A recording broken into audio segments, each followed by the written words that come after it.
Welcome to the ERP Seal podcast. My name is Tim Rodman. We are live on July 10th, 2026, and this is episode number 178. I've got the link up on the screen there. You can see related links for today's episode, including the link to Sarat's GitHub repository at erpseal.com/episode 178. We've got Sarat here to talk about an MCP server that he built for Acumatica. Heard a lot of stuff about MCP servers. I still don't completely understand what they are. Like, I think I understand at high level, but I haven't actually used one. So I thought this would be a fun conversation. And Sarat, thank you for taking the time to come on today. My pleasure. So I always like to start off with the brief origin story of anyone who has the courage to come on and do a live broadcast. Maybe you could tell us where you grew up, where you went to school, and how you got involved with mid-market ERP systems like Acumatica. Oh boy. So I guess I'm going to date myself now. So I actually born Everyone does. Don't worry. Everyone does. Born in India a long time ago. Came to the U.S. for graduate school. Went to school in Clemson. My background is in engineering, actually, and I have a master's in computer science from Clemson. And worked a number of years in actually embedded systems, telecom, networking, that area. And then switched gears and went into a different kind of IT, more of a management and product management and that kind of stuff. Decided to go to business school, and then got hooked up with a bunch of, it was an executive business school, so there were a lot of executives that I got connected with. One of them is the owner of this company and I currently work for it. So anyway, for the last 10 years, I work at Hallboys Holdings in construction space, retail space. So my background is IT, but turned into business. So I'm currently the CFO and CIO of this company. So both tech and finance. And that's kind of how I got into the mid-market ERPs, right? I mean, we are a mid-market company and we needed ERP systems, and here we are. Tech and finance. That's basically what an ERP system is, right? And remind me what Hallboys does. I don't remember what your company actually does. Hallboys Holdings is a holding company. It's portfolio companies. I mean, one is a general contractor. One is a new construction plumbing contractor. We have equipment logistics management company and retail representative company. So it's retail and construction is where our space is. Okay. And how long you been running on Acumatica? 2.5 years, something like that. Okay. And so, yeah, love this. So you got that tech background. Actually, I didn't realize you were in the CFO role as well. I don't know, in my opinion, CFO specifically, it's sort of like oil and water with tech. Do you find that like the typical CFO is like, maybe they love Excel, but they're not that into the ERP? It's more the controller who gets hands-on, or what's your take on that? I guess in this case, the oil and water in one person, so that's not going to matter. But yeah, it doesn't apply to you. I mean, like the typical one. I think the majority of the friction comes from justification of spend. A lot of times, technology people tend to spend because it's cool, not because there is an ROI, and that's where I guess a little tension comes in, right? I mean, CFO is like, why am I spending this money? And it's because it's cool or whatever. That's where I think the tension is. I love that. That's really insightful. I think that's really true. That makes a lot of sense. Yeah, spend because it's cool. That's a good description of tech people. So then I think that's a really good pairing with talking about this MCP server stuff. So, it seems like there is like these AI companies, the big ones, OpenAI, Anthropic, Google with their Gemini. I think those are the big three. Microsoft's got their Copilot, but it's powered by the other LLMs. They're so massively funded right now. And it's like, how can you justify that valuation? And so I think there's definitely, in my opinion, there's definitely a component of the tech spending going on that it's cool, right? Yep. But you putting your CFO hat on, what made you even get into the LLM thing? That, you know, of course, we're going to get into the details of the MCP server, but what made you sold on actually using LLMs in the business?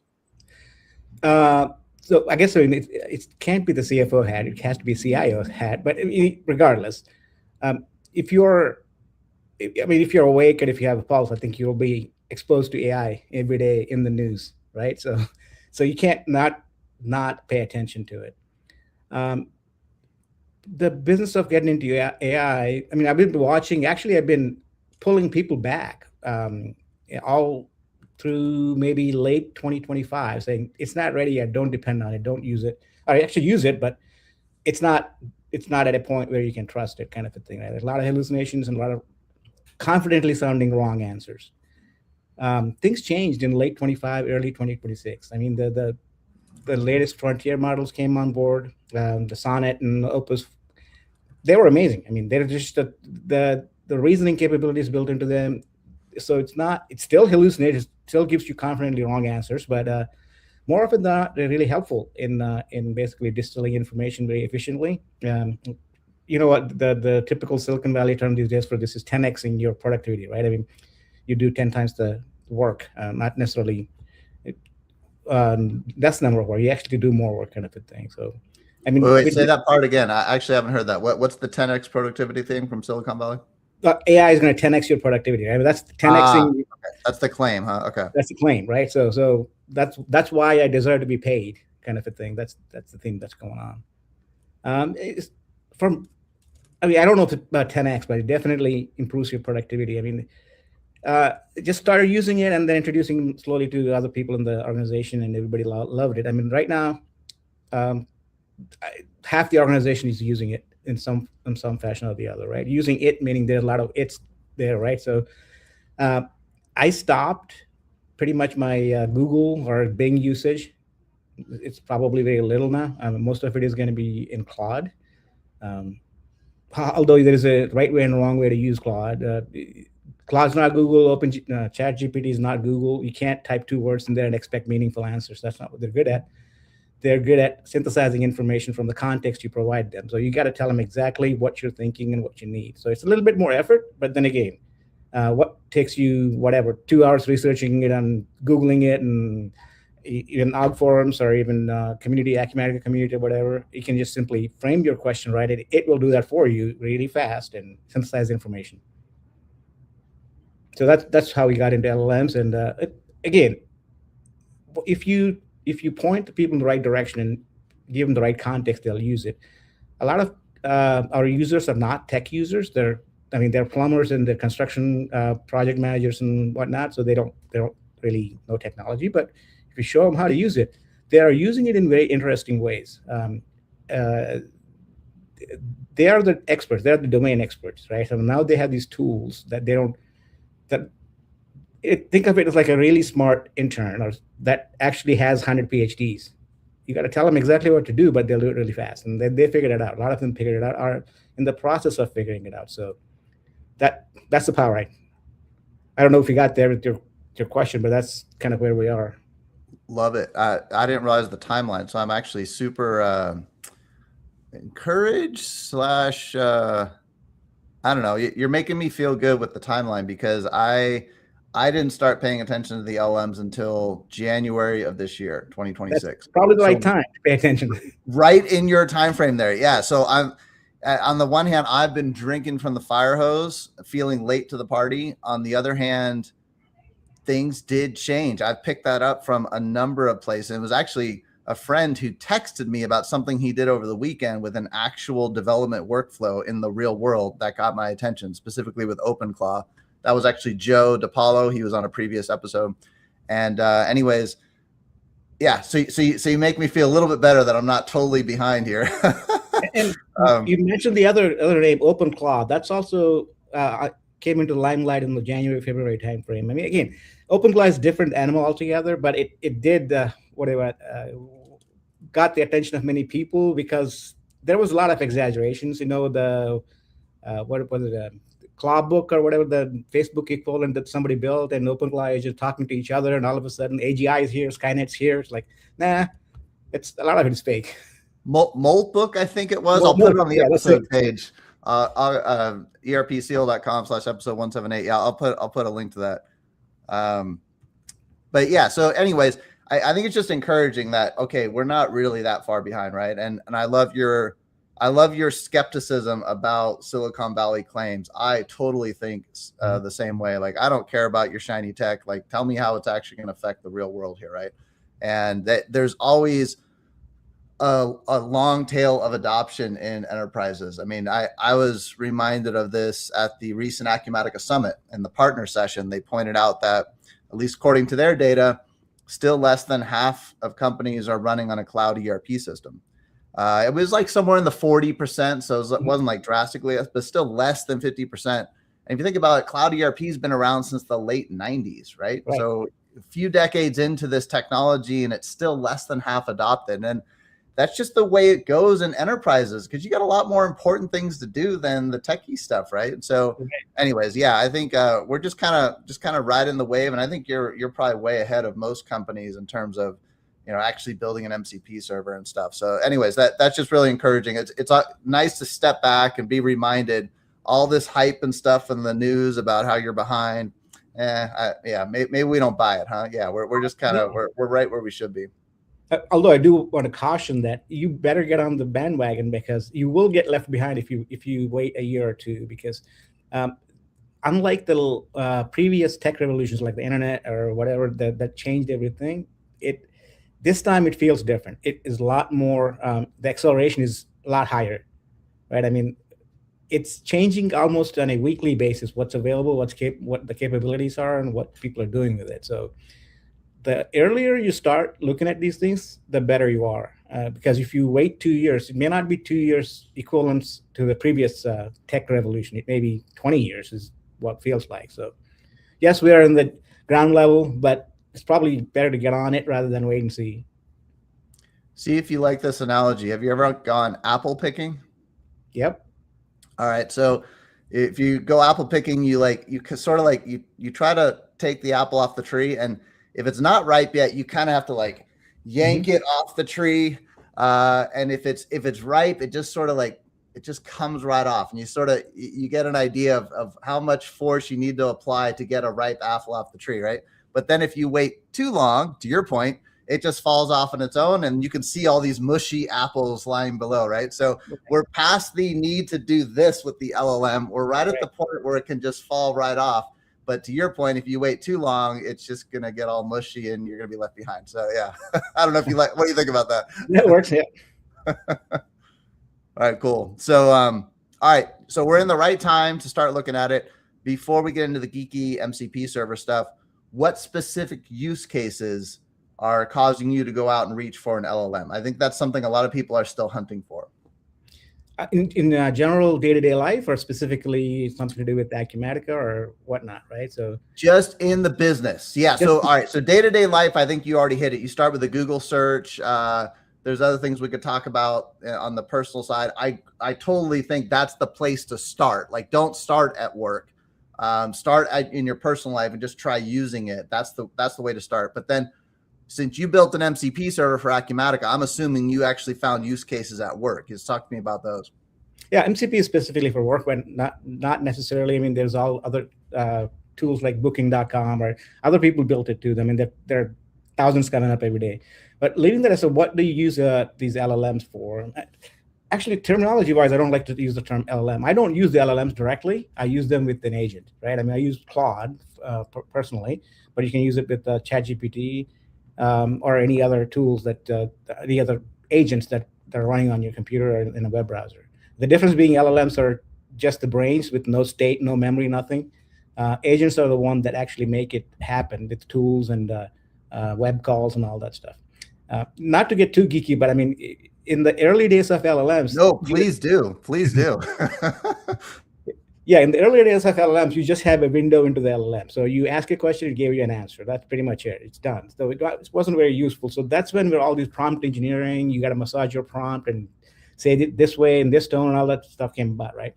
Current generation of these agents, Claude or Claude Code or Claude Cowork or Codec, any of these things, they're not just chat windows. They're actual agents, right? I mean, they're communicating with the LLM. They're providing it context every time, every round trip. So if you use Claude, you will see it. It'll show you its thinking, right? What it is doing and getting to your goal that you ask it to do. That's a big difference, right? And that's why it's not the same thing that what it was a year ago. That's a big change. Now they're useful. Now you can give it goals and constraints and rails, and it'll follow all that stuff and give you an answer. What kind of applications? I mean, it's simple things like researching your things. And once you get used to it, you start doing this thing. I mean, even as sensitive things as an M&A analysis, right? I mean, you got all these data documents that you got, and you work with Claude. Claude either just chat or co-work and synthesize all these data you got. I mean, financial statements and AR and all this stuff, and it's hard to describe without showing it, but I can't show it because a lot of it is confidential information, right? So it'll pinpoint the things that you would have gotten there anyway, but it would have taken you probably few hours, if not days, to get there. And that's the kind of use cases that we're seeing, right? I mean, you throw a legal contract at it and say, what should I know about this thing compared to what I normally do? As long as it has access to all your stuff, it'll tell you, okay, this clause looks different, so pay attention to this thing. Anything. I mean, people use it to compose emails, summarize emails. People use it to compose a PowerPoint deck. I mean, these days, Claude has a plugin into PowerPoint where you just describe what you want to build, and it'll ask you questions, and maybe you'll give it a format, your own format or your own template, and it'll build a deck for you. If you don't give it any template, it'll build a deck in its own format. So different use cases. I tell my guys, is like, you just got to let go of and just trust this and try it. At the same time, you got to be responsible, right? Don't just blindly trust what it gives you, because it will always give you something, even if it doesn't know what to give you. So you'll get garbage. So it's your prompt, your guardrails, you telling it what it can and cannot do. That's what gives you a correct output on anything you do all day long, pretty much. On the flip side is the one thing that is not very good at, I'm finding out, is researching technology issues, especially Microsoft-related technology issues with Microsoft 365. Really? So there is a reason for that, because Microsoft tend to change all its things every other day. And interesting. So they cannot use their training to answer their questions, because their knowledge is cut off at whatever the last release is. For example, Opus 4.8, I think, is somewhere in the late 2025. So things that happened since then, it doesn't have it in its knowledge. It can go do web search and augment it. So that's why it takes a while and it gets it wrong and all that stuff. So you just got to know the limitations. As you start using it, you'll understand what is possible and what is not. But you got to start using it. You can't just ask for a recipe and stop. That's not going to tell you anything. Recipe as in like a cooking recipe. That's what most people's use case stops at. So you got to just put them up. But to that point, like we already said, start in the personal world. That's how you start getting familiar with what this stuff can do and what it can't do. Then it sounds like when you cross it into using at work, maybe a lot of people start with emails, have it draft emails. I personally am still not doing that. I have like philosophical challenges with having it write my emails for me. I'm not willing to do that yet, but a lot of people start there, or the analyzing documents, great one to start with. And then eventually it sounds like you actually start moving into having it connect to Acumatica. So before we go there, I'll just hit a couple of comments. We got an awesome comment. Great. Love that. Then we also got a longer comment from Caden about governance and capability. I like to read it out for the audio version of this. Governance and capability aren't the same thing. Just because something can do something doesn't mean it should. Just because OpenClaw can be set loose on your ERP system doesn't mean it should. Governance and architecture become important. With great tools come great responsibility. Great point. Love that. And I'll put a link actually to the episode that Joe and I did earlier about specifically his use of OpenClaw in his organization, and talk a lot about that there. So then coming back to the Acumatica side. So yeah, start in the personal life, move into like fuzzy document use cases, email at work. But then, talk to me about use case wise, put the CFO hat on, the skeptical, I don't want to spend money on something that doesn't make sense. Where are we going to get ROI actually using this stuff together with Acumatica? Talking about those things. I think you can get ROI. I mean, these are not very expensive unless you're talking about enterprise versions of these tools. They are whatever, $30 or $100 depending on your limit usage. So it's easy to justify ROI if you use it right. But what else can you get out of it? That's the question. I guess we are moving into the MCP layer. And quickly on the governance thing, that is everything for a CFO, right? Governance, he can't. That's number one priority. So thanks for pointing that out. So you mentioned analysis and tell me how this makes sense and that kind of stuff, right? Claude or LLMs, any of these LLMs are great at synthesizing unstructured information, like documents and the whole internet and whatnot, right? I mean, people joke about it, but they really can't do math. They don't know how to do math. They need tools to do math, right? So all they are is neural stuff you propagate through a tree. This is too geeky for most people, but that's what they are. They're just basically traversing a tree with different weights and trying different combinations and finding the next word. That's the key. That they're finding the next word at amazingly fast speed, but that's all they are. So anyway, so coming back to why do we need MCP, and this is where before you go there. So I've heard the same thing. I don't think anyone really understands how they work, but yeah, some people just say it's just math, right? So I don't know if you've seen this Project Hail Mary movie. Have you heard of that? It's like the #1 movie on Amazon right now.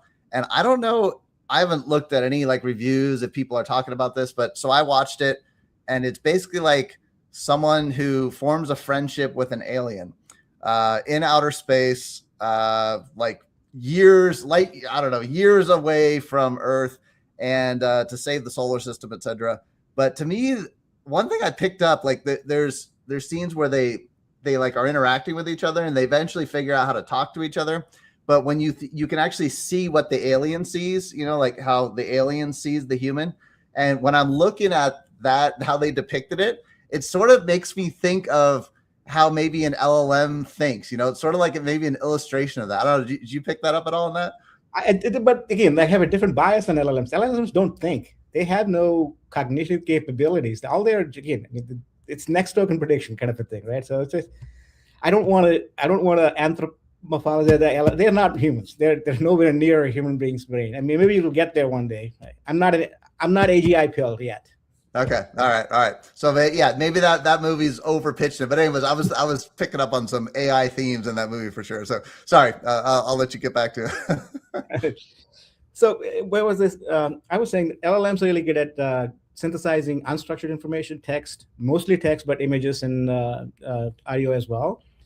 They're not very good at deterministic systems or structured data systems, right? I mean, they don't have access to it, and that's not next token prediction, right? So those two worlds are important as a CFO, right? I mean, there's all unstructured data on your SharePoint, your documents and all that stuff, and then your structured data in your databases or ERP and whatnot. MCP is a way to connect these two worlds. You have all these reasoning power of the LLM, and then you have the actual numbers in the ERP. So if you can bridge this gap, then you can ask questions, the LLM questions about your data. Previously, you would have probably done an ad hoc query or built a report or done something, but that takes time.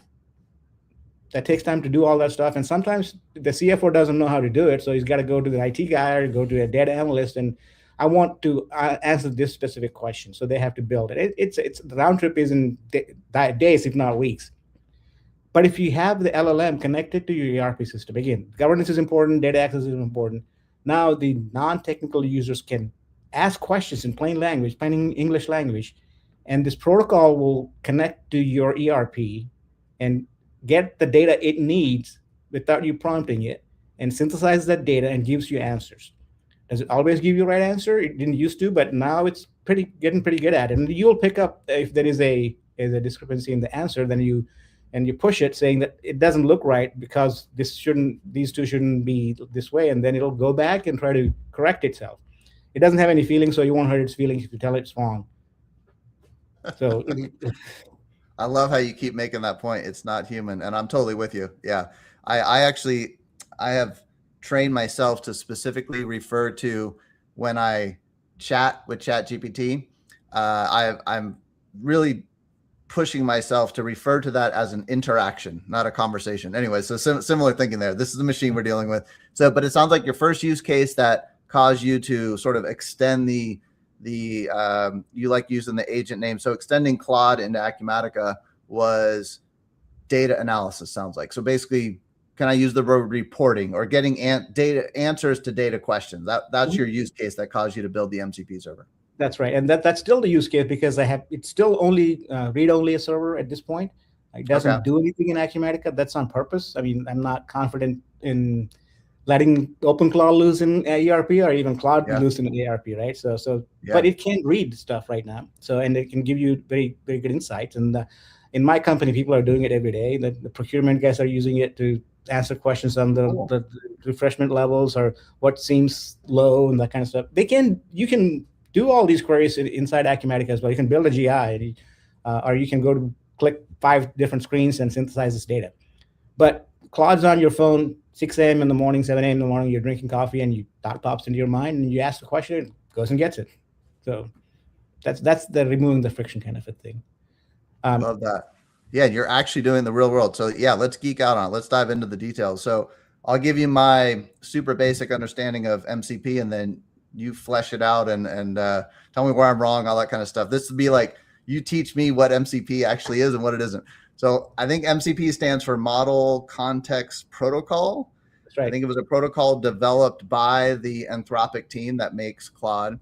And I think of it as sort of like a wrapper around an API that allows the LLM to take its LLM language, if you will, and translate it into something that an API can understand so it can actually interact with the system. There's my basic understanding. How about you give us your definition of an MCP? Yeah, at a high level, that's you defined it, right? I mean, it doesn't have to be a wrapper to an API. The server could be anything. I mean, wrapper to an API is probably the most common use case, but essentially it's a tools and capabilities. MCP server advertises the tools it has and its capabilities in it's not plain English, it's in JSON format, but still readable format, right? So LLMs can be, so you connect to the MCP server, LLMs do, and then they ask, what do you got? What do you got for me? And then gives you, I got these tools in this format, and this is what these tools do. That is in English. And the LLM's English brain understands that, okay, now I need to call this tool to do this task. That's where the power of LLM comes in. You gave the tool and a description, and it understood the description, and now it's going to call these tools in a specific sequence that it thinks is appropriate and gets answers. And then it uses the answers, again, goes through its brain and synthesizes their answers and gives you insights or summarize, whatever you ask it to do, that does that. So that you got it right. I mean, MCP is just it's just a JSON back and forth, but it's list tools and then use tools. Could you walk me through then the GitHub project if I pull that up? Sure. So I think you said it's primarily a JSON file. That's kind of no. The protocol is a JSON file. Okay. Well, the data going back and forth is a JSON file. The GitHub, the MCP server I built, but I didn't set out building an MCP server. Talk to me about yours. Yeah. So we got sort of the theoretical idea of what an MCP. Yeah. Now let's dive into your specific approach. There's probably a million approaches. Yeah. So yeah, again, I was thinking about, okay, I got to connect my agent, my Claude, or whoever to the because users were asking, can I ask these questions to Claude? It's like Claude doesn't know anything about Acumatica or what's in the Acumatica. Right. Well, why not? Because it's not connected. So why is it not connected? So all these hundreds of MCP servers are coming up every day. Anthropic itself built an MCP server for Microsoft 365, for example, to ask your SharePoint, ask your email, all that stuff is connected now. So I saw the usefulness of it, and I looked at Acumatica to see if they actually published one. They have not at that point. This is probably 3-4 months ago. They have not published an MCP server. And I was looking at their roadmap. I think it's coming out either in 2026 R2 or 2027 R1, right? Somewhere, Omar or somebody was saying that the initial one is going to be not the other way around, right? It's Acumatica talking to other MCP servers. And the second phase is going to be when other people can talk to Acumatica. So okay. Again, everybody has their roadmap, their development timelines, and their priorities, right? I was a product manager at one point, so I understand completely what they got to do, what they got to do. Oh, yeah, no, I'm not criticizing either. We just know it's not even here yet, and we don't know for sure when it's coming. Yeah. Right. So I need an MCP server, but Acumatica doesn't have one. And then I looked at, I think a company called CD. Somebody else had one, but I didn't get it to work for whatever reason. I was like, and then, heck, like I always do, had a conversation with Claude. This seemed to be a theme these days, right? I was like, okay, this is the situation. I want an MCP server. What are my options? It said, yeah, there is one out there. And helpfully, it said that since Acumatica publishes a contract-based REST API, it wouldn't be hard to build one. So I kind of pressed on it, pushed on it. It's like, okay, how hard is it? What exactly is it? And it's like, and the conversation went on for like 2 hours, essentially, building on what its capabilities are, what the mechanisms available are, and then using Claude, we designed an architecture that is viable. Wait, I got to ask you on that conversation. I'm curious because I've been finding this. Were you like just doing it on your phone, or were you sitting at your desk? I'm sitting at my desk and typing. I mean, you are. Okay. I'm just curious how people are actually doing it. Because for me, I love it because I can get off my desk. I don't feel handcuffed, and I can just do it on my phone. I'm always curious how people do it. I do that too. I talk to Claude as well. I mean, it's all modes of are fine, right? And but it's an interaction. I'm not calling a conversation. It's an interaction, though, that's kind of just taking place different parts of the day over multiple days, sometimes on the phone, sometimes. Yeah, okay. Yeah. That's what it is. And it's an interaction. A lot of times, I only type a couple of sentences, and Claude gives me a lot of insights and answers, and then I refine it. No, that's not right. Let's go here and that kind of stuff, right? So it's not. So that's how it was. I mean, it gave me different options. This is how you can implement it. And this is important for people to understand. It needs to have context. So Claude specifically has an area in your personal settings where you can set up your own personal profile, prompt, system prompt, whatever you want to call it. It's not system prompt, it's user prompt, really, on who you are and how you think and what your capabilities are. And then it builds on top of that. Because I told Claude about my technical background and all that stuff, it got there pretty quickly. It's like, you can build it yourself. And it said, you can probably do it in probably 3 to 4 weeks. I said, I don't have 3 to 4 weeks. And then I realized, is it saying 3 to 4 weeks of my time, or is it Claude Code's time? So I asked, how long does it take with Claude Code? Well, I said, I always answered in human development weeks, not Claude Code time. Claude Code time is not no benchmarks yet. Like, well, let's give it a shot. So we created a markdown file with a specification of what we wanted to build in Claude, and then took it to Claude Code, which is a different tool inside the Claude desktop, but it's a different tool. It's got more reasoning. Claude Chat to come up with the idea, Claude Chat to come up with the specification markdown file. Then you send that over to Claude Code. Claude Code, and started building it. I mean, the architecture suggested is what's on. If you want to bring up that slide, that's what is suggested, really. So should I bring up the slide, or should I bring up the GitHub repository? Let's do the slide because it gives you a visual, right, on what it is. Let's put that up. So there we go. It suggested a Cloudflare worker. For people who don't know what the Cloudflare worker is, Cloudflare is similar to AWS Azure. It's a cloud services provider. A lot of people use it. A lot of companies use it as a CDN and also a DDoS denial mechanism. It's a lot of things. But one of the things it does is offer compute, just like a containers, Docker containers kind of a thing. But this is Cloudflare worker. You don't manage any server. You just instantiate a worker and start using it. It can run TypeScript. It has primitives like durable objects, which means that it's kind of your disk kind of a thing. But it's not disk. It's just you can do key value pair storing and that kind of stuff. This is all high level stuff, right? So it suggested this architecture because you need a middleman between your Claude and your Acumatica, which is the MCP server. You just need a place to run it. And this is in the cloud on the edge, and it's very lightweight and it's very cheap. It's like, I think, $5 a month or something like that. Actually, there is a free version, and you can use that too.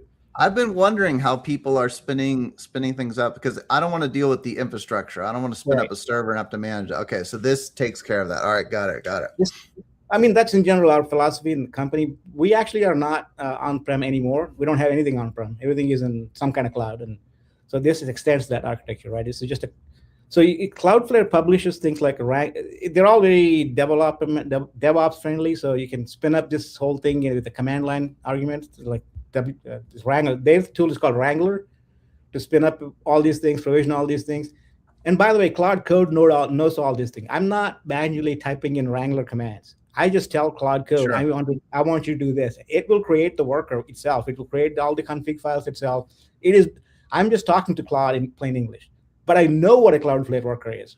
So you also didn't create this architecture thing that we're looking at, right? Didn't Claude create this? Claude created this architecture. Yeah. I said, yeah, that makes sense. I love it. However, I did say that, again, going back to the governance thing, I did say that this server cannot keep any secrets, so to speak, right? I mean, it's an intermediary. It should not store any data. It should not store any passwords, usernames, all that stuff. The conversation that we actually started doing OAuth 2, again, not to get too technical, but that's an authentication protocol a lot of people support, including Entra or Microsoft Azure. And Acumatica itself also supports OAuth 2. In fact, our Acumatica version is single sign-on with Entra, with OAuth 2. So there's a lot of this authentication thing going on, right? So it suggested this architecture because of that. The Cloudflare workers natively support OAuth 2, so it's built in, and that's why it picked this and told me how to connect it to Acumatica's connected application endpoint. Security is, again, this is all security. So just so I make sure I understand, so the Cloudflare worker is authenticating to Acumatica over OAuth. Is that right? Or OAuth 2? Yes, but I mean, it's more nuanced than that. The Cloudflare worker is not authenticating. You are. When you view as in the okay. When the MCP client, someone actually puts in their even you said it's SSO, so they're actually doing it like in the Claude application. When you try to connect Claude application to this MCP server, mm-hmm. It'll redirect you to the Acumatica OAuth. Your browser has sent you that. You log in with your credentials. It doesn't know that the MCP server doesn't intercept that. You are typing it into Acumatica, or you're using SSO with the Entra, whatever your normal login mechanism is. It doesn't know any of that stuff. Once you authenticate, Acumatica gives you a bearer token, not you. Acumatica gives you a bearer token to this server, which it is storing in its the KV. So Tim has this token. He already authenticated with Acumatica, and his token is this, and he's storing that. And as you make requests, it's using that token to go back to Acumatica. And this is Tim's token. What can he do? And this way, I'm only getting access to the data that I should have access to, including row-level security. Like if I can only see everything. Customer ABC, I don't see all the customer data. That's right, because it's really you presenting through Claude, through MCP servers. That was the architecture. Well, that's not Claude's architecture. That's my architecture. I asked it to do that, so it designed that. Okay. That's what I was saying. These are very good at improving your productivity. I didn't have to do any of that stuff. So that's the architecture essentially you're seeing there, right? So your request goes to here. It makes you log in, and then when your Claude makes this JSON request, it translates into a REST API and goes back to Acumatica, calling that API using your token, and it gets back. So that's happening throughout your session. I see OData in there. Most of this is like foreign to me. I see the OData part in there. I understand that. You also have the contract REST in there. Is it hitting like the OData 4, I think, where you have access to all the DACs, or is it hitting the GI version of OData, or both? Or what are you connecting to? So right now the architecture is OData is only for GIs. Contract REST is for the normal DACs. Okay. We can use OData. I guess we can use OData for DACs as well. It's got its own limitations. I mean, if you dig into OData, there's a lot of nuances, and this is I was just curious. I was curious what it's doing now. Okay, so the GI one I like, because then I can grab whatever I want and expose it to this MCP server. Okay. Yeah, there is a story there too. Initially, we exposed. I mean, we didn't have any GI gates. If you go through the GitHub repository and documentation, you'll see that there's multiple layers of the security that I purposefully added to this thing. That you have this per user OAuth, right? If you're logging in as Tim Rodman, so that it knows you. But I also added one more thing. There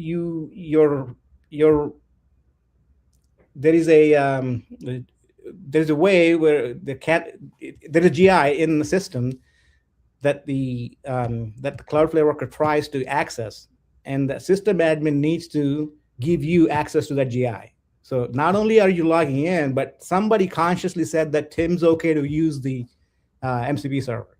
If Love you don't it. have that, then you can't have that either. And Love then once it. you have Love it. that, it pops up a consent warning saying that you are connecting to your Acumatica and you're connecting it to a AI system. You understand the risks because it's not perfect. That's the third Love thing, it. right? And then one more thing and built on top of it is the sensitive field detection and redaction. It's just a pattern matching. It's not. It's complicated, more complicated than it really is, but it detects patterns and tries to redact it. And you can also configure it your way or whatever regexes you want. So it's configurable. It has some built-in ones, but you can configure it. Like an email address, would it try to redact email addresses? Right now, it's only doing by default SSNs, bank accounts, something that looks like a credit card and that kind of stuff. It doesn't do email. That would be a lot of redaction if you do start doing emails, right? So, and the final thing is observability. This is all security, but also need observability. What happened? Who did what? That's important in case you need, not just for debugging, but also forensics and that kind of stuff. So every one of these calls, every one of these tool calls, and who ran it is being logged in a durable object on the Cloudflare worker. Actually, it's an R2 log. That's their container, so it's there forever. I mean, forever as long as you don't delete it. The admin doesn't delete it. So it's a security first kind of a mindset. You have to go through all these gates, auth, the access gate, and then the consent and all this stuff, and then everything you do is being logged. So how does that sort of contradicts what you said earlier about the Cloudflare's not storing stuff? But explain the difference between those two things. Cloudflare is not storing your data. It's storing who called what tool. So is it storing who, and then is it storing the actual prompts that they No, just what tool was called. Oh, okay. So not even the prompts that they typed, because that might contain something. It does not have access to the prompt you type. The prompt you type get translated into a tool call by the agent, by Cloud Code. It only sends a small JSON query, which with a bunch of parameters to the server. So it doesn't even have the prompt, even if you wanted to log. It doesn't have the prompt. And then it doesn't store the data that comes back either, but it might, is it sort of like storing the OData URL, the contract rest URL that got called? Is that sort of like what the tool is? It's the tool that's called, basically, who called what tool kind of a thing, right? So you can kind of do forensics, but I don't want the data to be stored there. Again, I say it's open source. Anybody can extend it and change it. I want the data to be stored. Okay, go knock yourself up. But I love your architecture mindset here, that you've got that CFO hat on that you put on, take off. That I love all the security layers here. Awesome. Anything else on this slide, or should I flip over to the GitHub? No, that's it. You can go to GitHub too.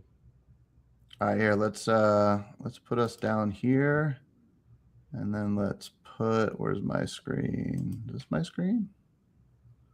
I'll remove this. All right, here we go. All right. So I'll put this link on the episode page, but I go to the GitHub repository. It looks like this. You can navigate me through here. Where should I go first? It's a standard repository. If you scroll down, there should be automatically a README that shows up, right? I mean, how to use this thing. All right, there we go. So we got a disclaimer at the top, very official looking. Then, I mean, I don't want somebody, but again, that CFO hat. I don't want. Yeah, no, I love it. Then we got some features listed in here. We got the overall architecture. Looks like Claude created that for us or for you. The whole thing is created by Claude. Just full disclosure. I mean, I tweak things and say that's not right. Do this way, but this whole thing is being managed by Cloud Code.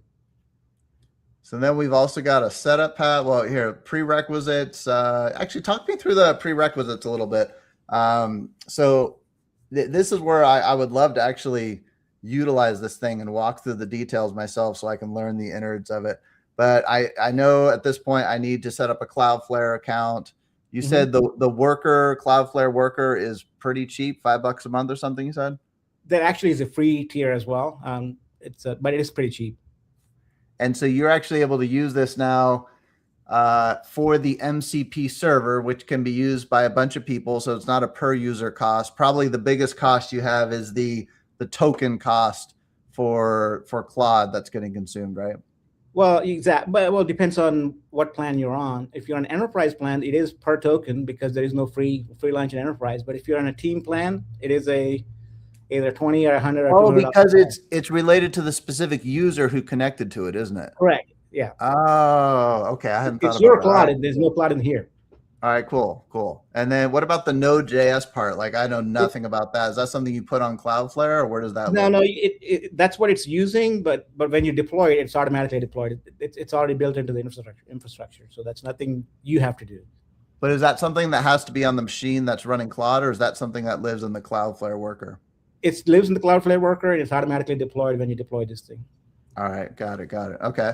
And then an Acumatica 2025 R2 instance, that stuff. I'm not saying it won't work for 26R1. I just didn't test it. I don't have a Sure. system yet. That's all. Yeah, no, that makes sense. Way to restrict the GI. Yeah, this is the thing you were talking about. Okay, cool. Setup. Awesome. So and then you can you scroll past really fast. The orange button one way to deploy.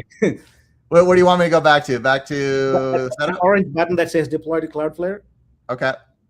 If you don't click the button, but if you do click that button, it'll deploy this repository into Cloudflare automatically. It'll ask you a bunch of questions about your logging in and all that stuff. It'll do all the heavy lifting for you.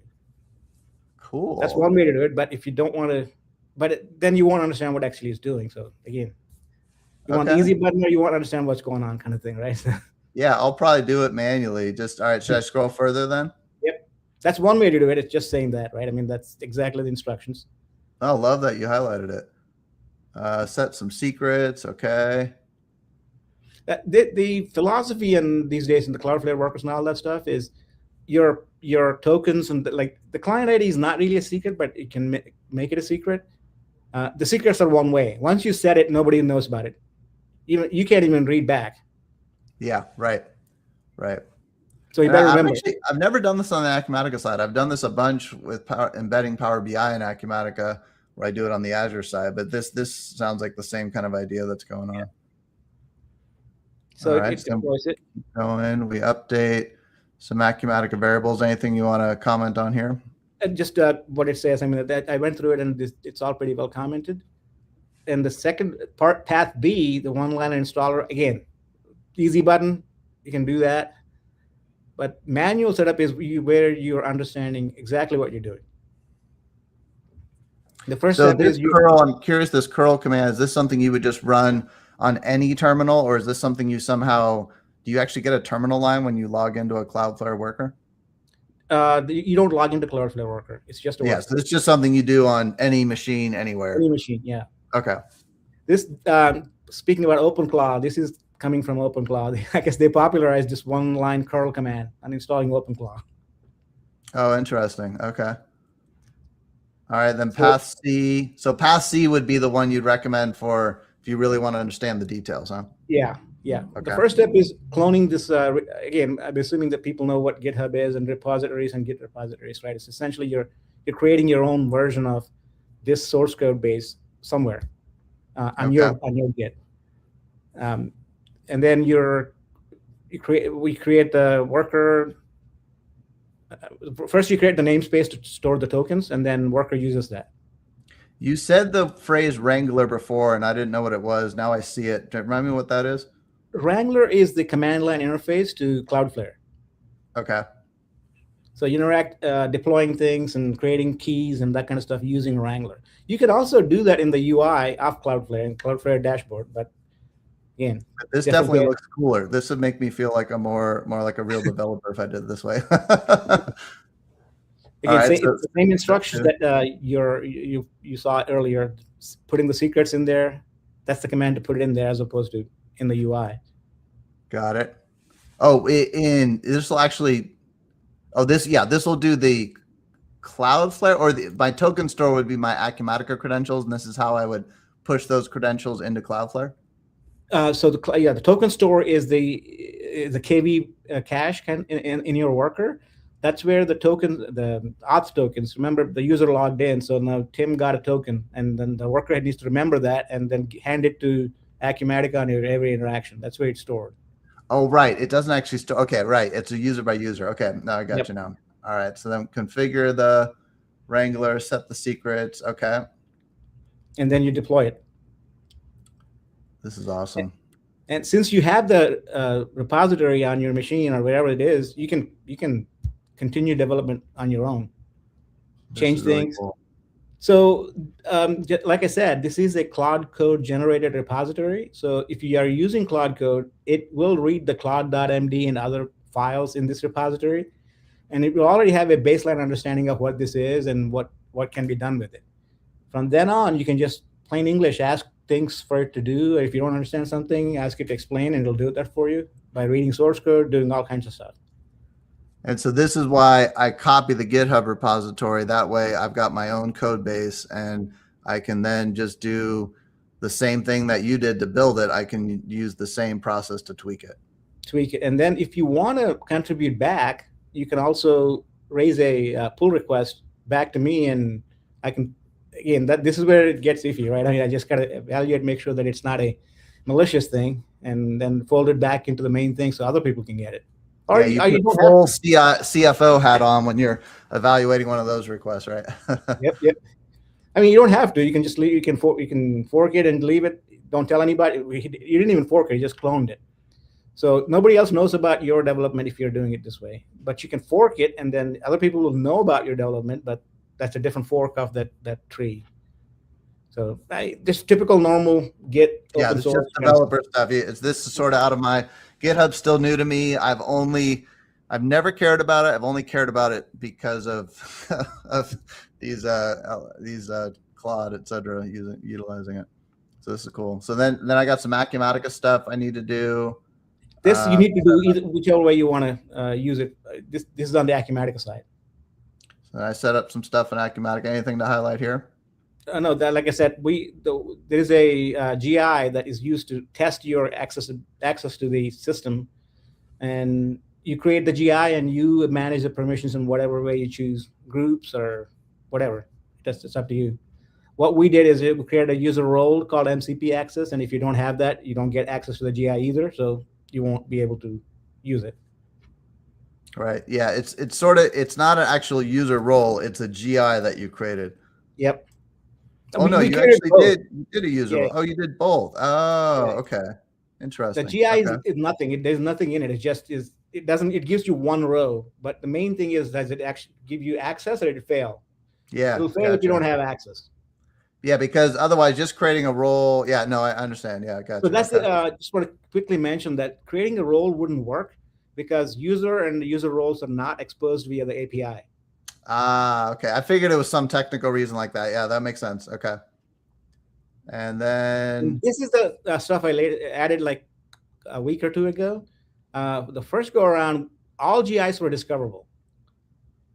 So what's happening is that there are literally hundreds of GIs in our system, and people create a GI for any small need, right? So now when Claude goes and asks the MCP server what GIs are available to me, it's getting 150 or 170 GIs with no description. There is no way to describe a GI in Acumatica, believe it or not. There's no description for a GI. I thought there was in 2025 R2. You sure? No, not R2. 26R1, I think with the AI, they added AI description. Oh, okay.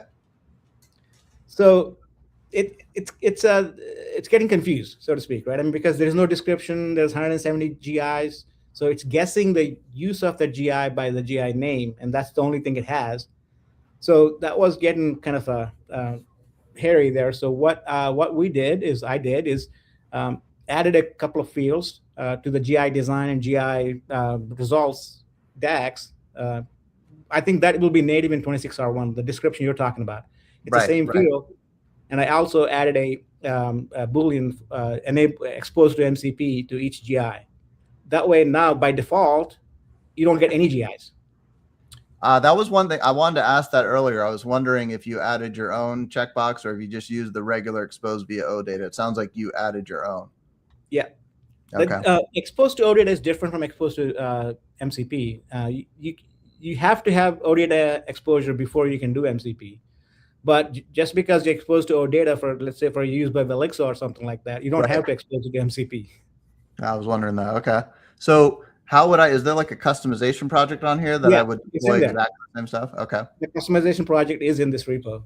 Okay. It tells you where it is and all that stuff, right? So it's a simple customization project. It's not anything complicated, right? So gotcha. So that's the GI part of it. I mean, the more useful that AI description is, the better the Claude will be able to use it. That's the bottom line. And this is one thing I've been wondering about MCP Server. So I'm again still trying to understand, like, a lot of this is just infrastructure. It's one-time geeky stuff that you have to do, but I've been trying to understand where the real secret sauce is that makes the thing useful. And this kind of goes back to what you were talking about earlier about a JSON, file in there. Like, is it the stuff that you bake into the MCP server? Like, are there architecture decisions that you make in the building of it that make it useful? Or does it really just come down to the description that we're talking about on the GI level and also at the column level? So the architecture is important, because if the architecture didn't expose all these fields, then there wouldn't be anything to go by. But again, it's the content that always wins. It's not the plumbing, right? Right. If you don't set the descriptions right, or if you set the wrong descriptions, Claude will try to use it incorrectly, because it's interpreting English descriptions. That's what it's right. Language model. It's all about language, right? So the descriptions are the differentiating factor on a well-exposed GI, or just a run-of-the-mill normal GI. It has to guess based on the column names or whatever. And this the REST API is pretty well documented in the Swagger file. Acumatica publishes that API, right? So that is pretty well described. So if you're asking it for a customer specific data, it's easy to get, because it knows where to go get it and what DAC is named customer and all that kind of stuff. But it doesn't know anything about your visual. So this is going to be different than what you would deploy, like out of the box for your system, right? But let me just pull up a visual, because a picture is worth 1,000 words. So this is 2026 R1. So we will have those fields. Let me just pull those up.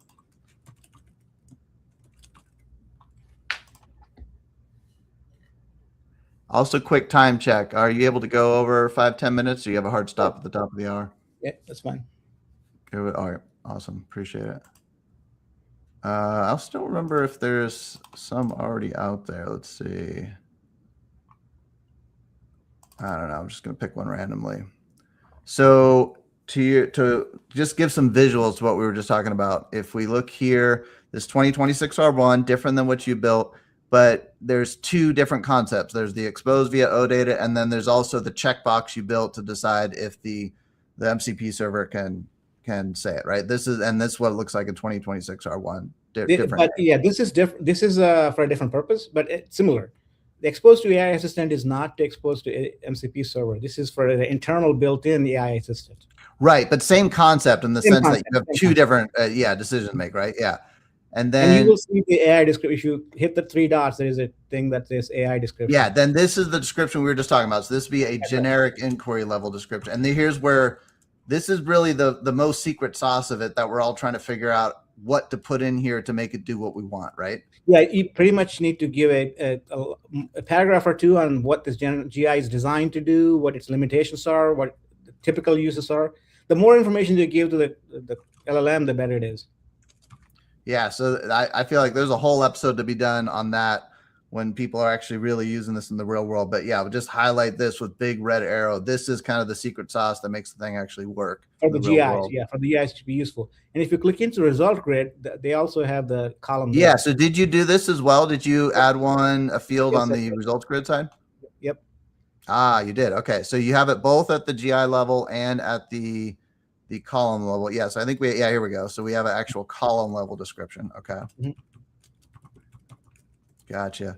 What's your gut feel so far? Are these going to be shorter, more just like explanatory what the column is, whereas the paragraph, multi-paragraph level is at the GI? Or do you wind up with multi-paragraphs down at the column level as well? Yeah, I think that's going to be the useful thing. This is basically what it is for, the purpose of the column, and any specific gotchas you want to flag for the LLM to understand. So what's your experience so far? Are these paragraphs or is it one sentence? It's one sentence. Okay, so one sentence here in general, and then you're dealing with multiple paragraphs when you get at this level. That's right. Love it. Okay. Then, all All right, so that gives us a visual on that. Then coming back to this, what was the other question I would ask on this? I don't remember. All right, maybe it'll come to me. Okay, so all right, we set all this up. Oh, here's what it was. What's your gut feel so far? So it might have even been Caden. I don't know if Caden is still on. Someone said this on LinkedIn somewhere, and it stuck with me, that they're sort of questioning whether there really is such thing as a standard MCP server, or if it's more like you kind of need to make your own in order to encapsulate your business rules. And this feeds into this conversation that we were just having on the descriptions. What's your take on it so far? Total gut feel. Like, are you finding that there really can be such thing as a standard MCP server, and you're able to do all the tailoring that you need for your specific company? Because you might have certain modules turned on or off, etc. You're able to tailor it all with those descriptions on the generic inquiry, or are there some architecture decisions that I don't know? Is there some reason why a standard MCP server maybe wouldn't work for everyone using Acumatica? I don't know why it wouldn't work. I mean, every other use case, there is a standard MCP server. This is not the only one that's out there. I mean, Salesforce built their own MCP server and published it. Good point. Okay.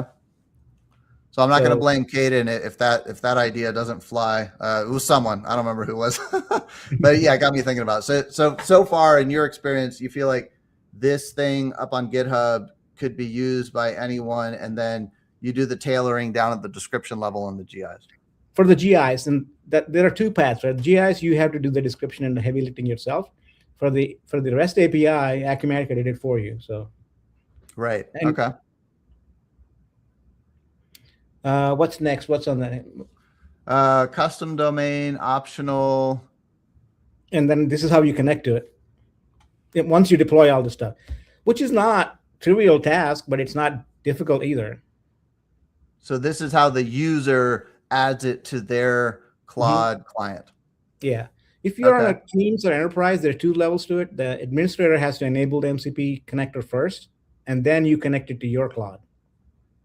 And does it have to be published? So I don't understand these well enough yet, but I'm just going to use the mobile phone app store analogy.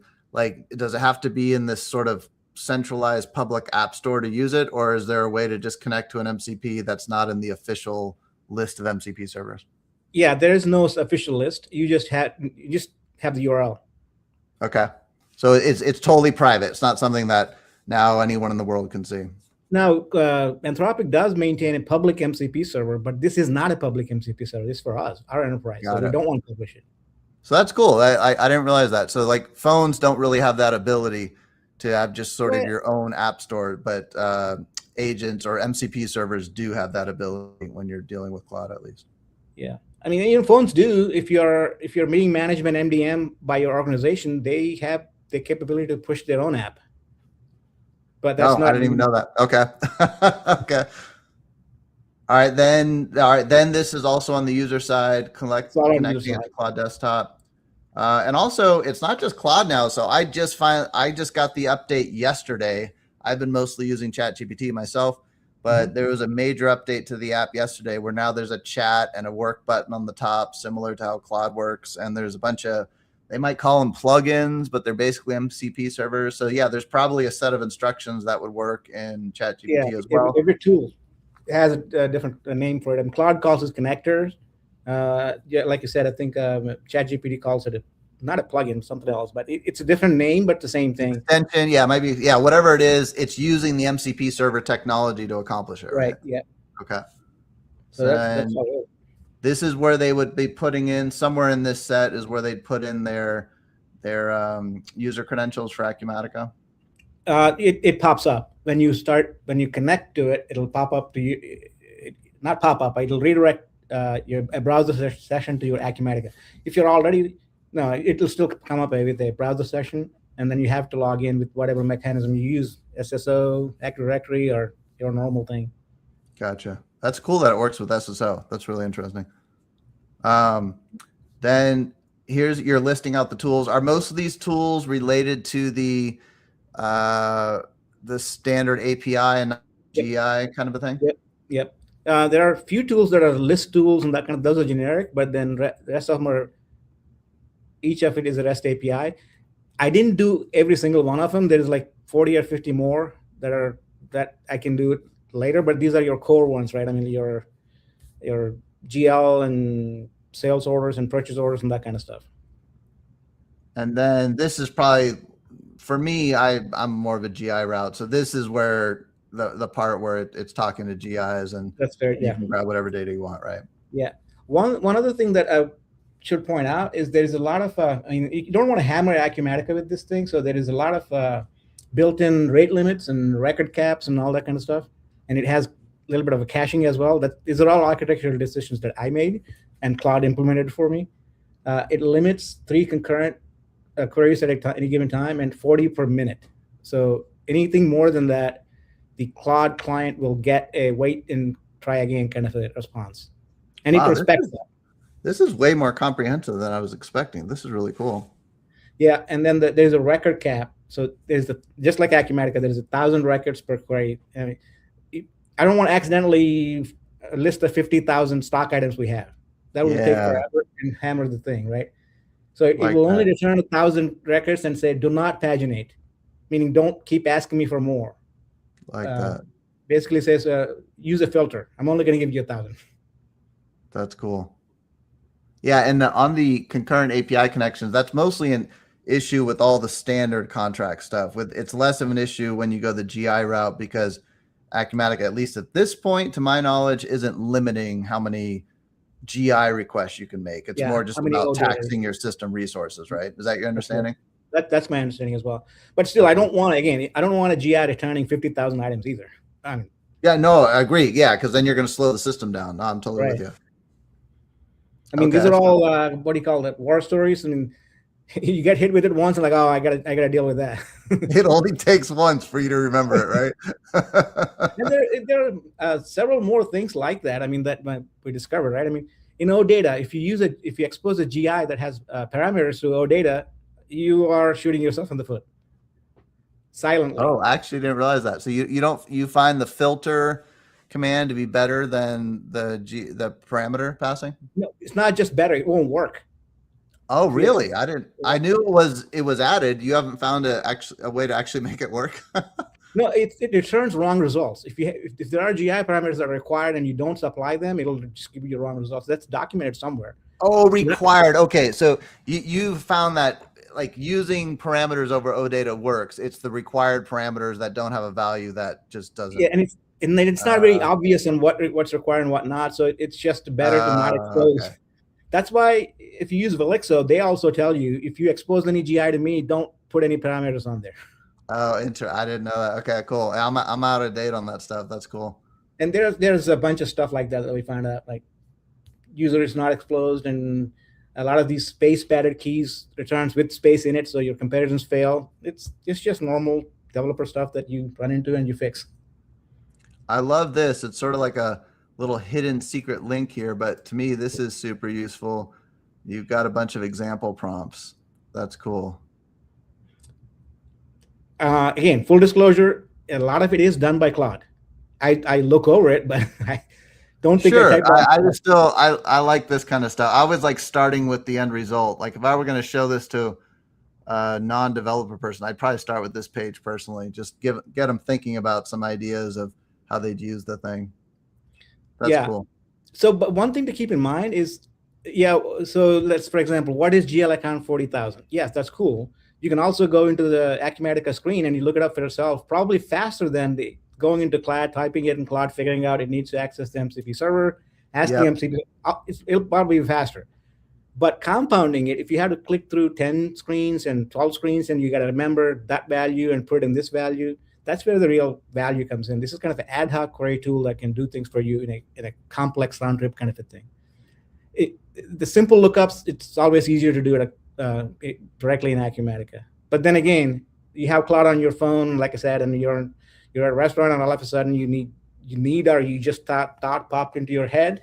You don't have Acumatica at your fingertips, but you have Claude. So I love that point because like I know there's some people who are saying like I don't know if there's a lot of people, but some people are saying like user interfaces are dead. Everything's just going to be a chat interface.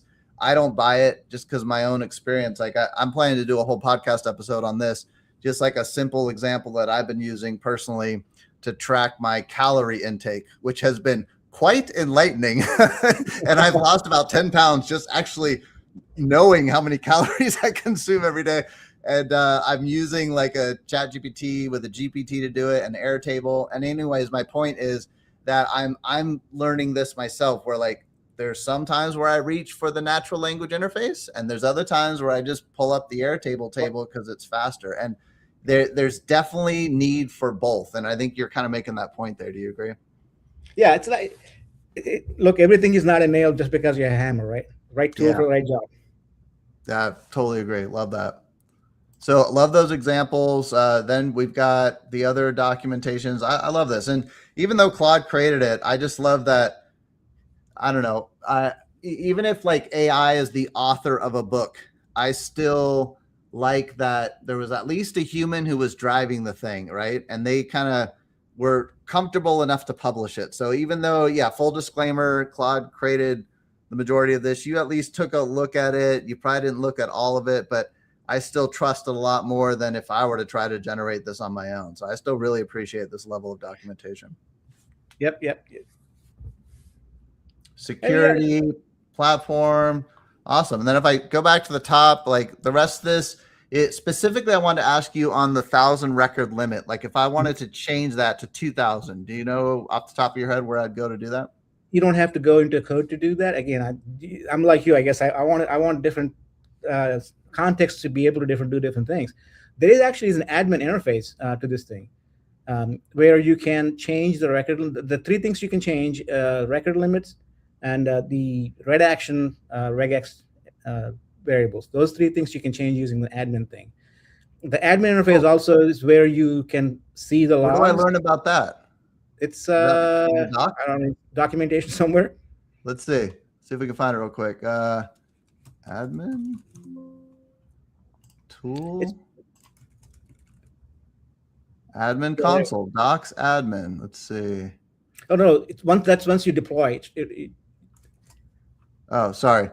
Stay here. Where should I go? No, it won't be. It won't be in the docs. The actual console will be after you deploy. That's where it is at. Your URL/docs/admin is where you log in at. So I would type this in Cloudflare to access the admin console? You will have a URL pointed to your Cloudflare worker, right? And that's the URL that's in front of it. All right. Well, let me see if I can digest that. This would be somewhere in the CLI commands down here? No, your domain. Let's say your domain is, ours is MCP4Acumatica.hallboys.com. It will be MCP4.hallboys.com/doc/admin.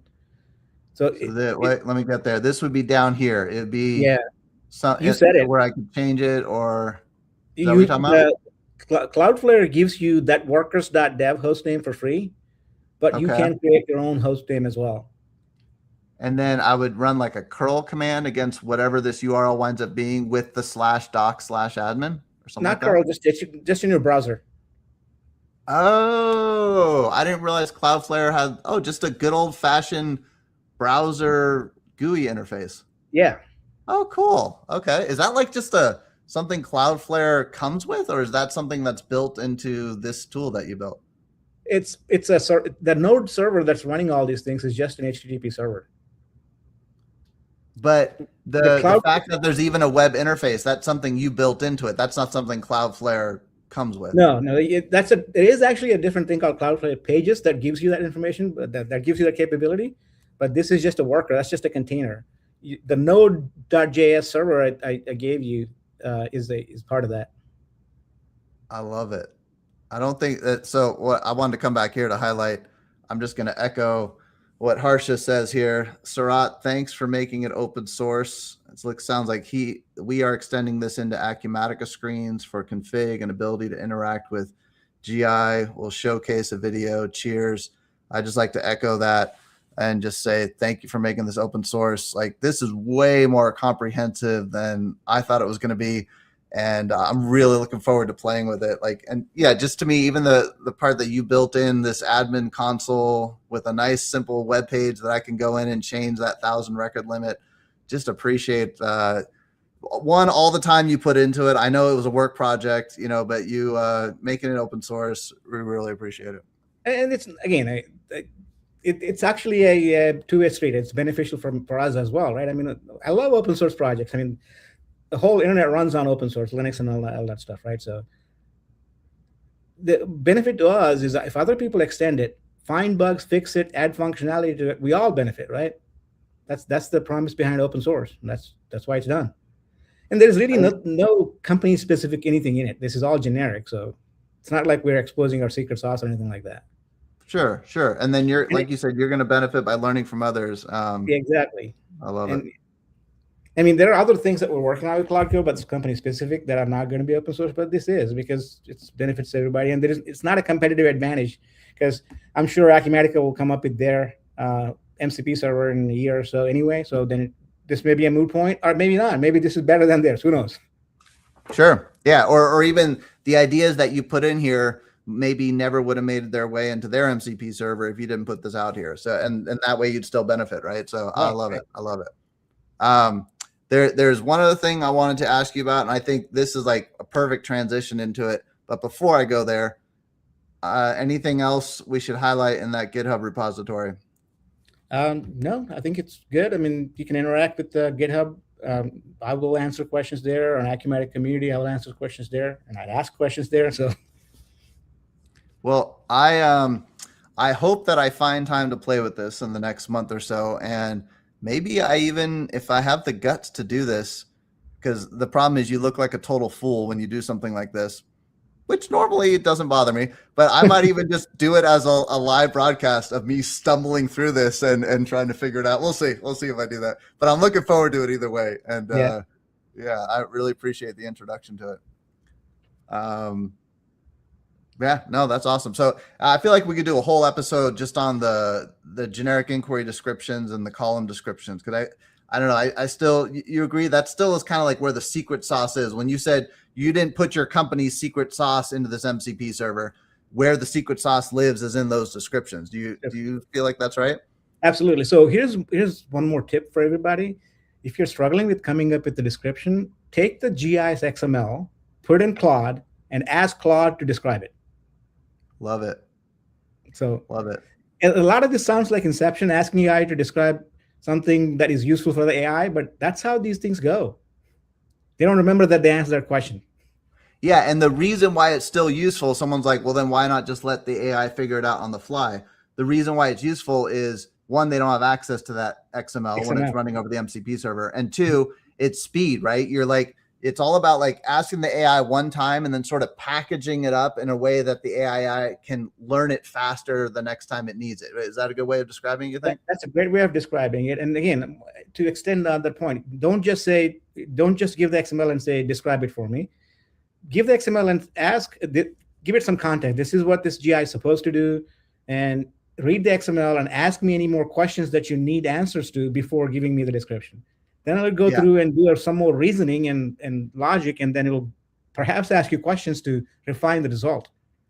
That's a great point. Yeah, so you're going to be a part of the end result of that. Right. Yeah, it's not just a pure AI generated thing. Yeah, no, I'm with you. And it's the same story. I think you applied the same story to the MCP server that you built, right? Exactly. It wasn't just like build me an MCP server and then I dumped it on GitHub. You had a lot of say in what the final product actually looks like, even though you didn't write the documentation. You still had a big influence on it, right? The way I equate that in my mind is that I don't want to take too long, but basically it's like you're not writing machine language and assembly language anymore, right? You're using a high-level programming language. I've used the same analogy. I love that analogy. It's just another layer on top. Another layer on top. Yeah, you're still responsible at the end of the day. It doesn't do it for you, but it makes you more productive. That's all. Love that analogy. So then on the community point, and then I'll let you go, but you did a recent Acumatica user group in Atlanta, and I saw some pictures of that. Daniel Collins from Strategy Group was up there, and I think you kind of nudged him to even do this, but you guys did some type of artificial intelligence roundtable or something. I was wondering if you could tell us how you did it and any things that you took away from it. So Yeah, I guess so.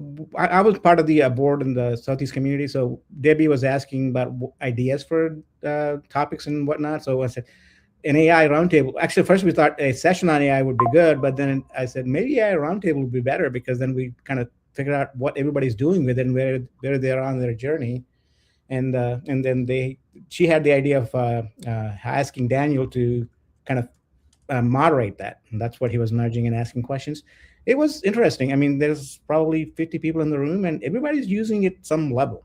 Some are just using it for cookbook recipes, and people like me are using it for MCP. So there's all levels. It's very, but everybody's using it. Is the point at some level. And so did you go like just down the row and ask people to talk, or how did you? No. I'm curious how people draw it out of the audience. Daniel would ask a seeding question, and the discussion would follow. Okay. Okay.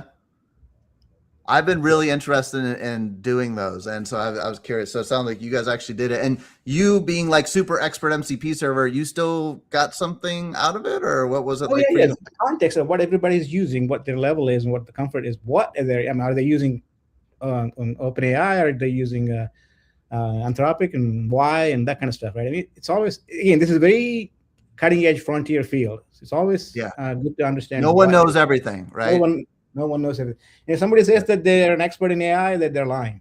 Yeah, no, I like that. Yeah, so there's the motivation for you to be involved in community, both locally with the user group there in Atlanta, and also why it motivated you to put this out open source on GitHub, because you're going to get that feedback and make yourself better. Yep, that's exactly what it is. Love it. Sarat, thank you for going over. Thank you for taking the time today. Really appreciate it. Any other closing thoughts that you want to mention? No, we should all thank you, because the resources you put out there on the internet with the OG forums and even community and these things, they're awesome. And a lot of times when I ask Claude Acumatica questions, it goes to OG forums rather than Acumatica's help documentation.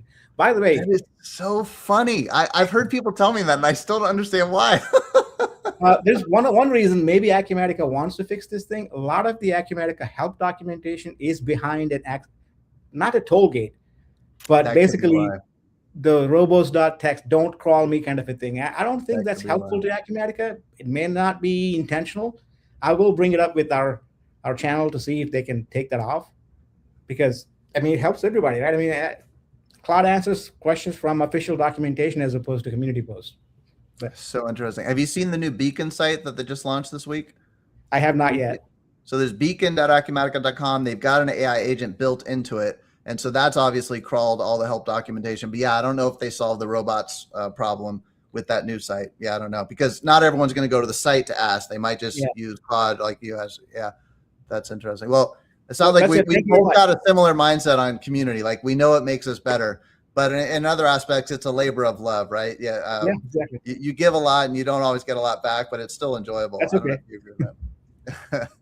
And also, we did a live broadcast, a super short one together in Atlanta. I'll put a link to that. I don't know, that was last year sometime, I think spring. And so you had the guts to just me propping up my phone and recording your thoughts on that gathering. Anyways, I appreciate your being involved in the community as well. All right. Awesome. Well, thanks, Sarat. I'll let you get back to work, and really appreciate the time. Yep, you too.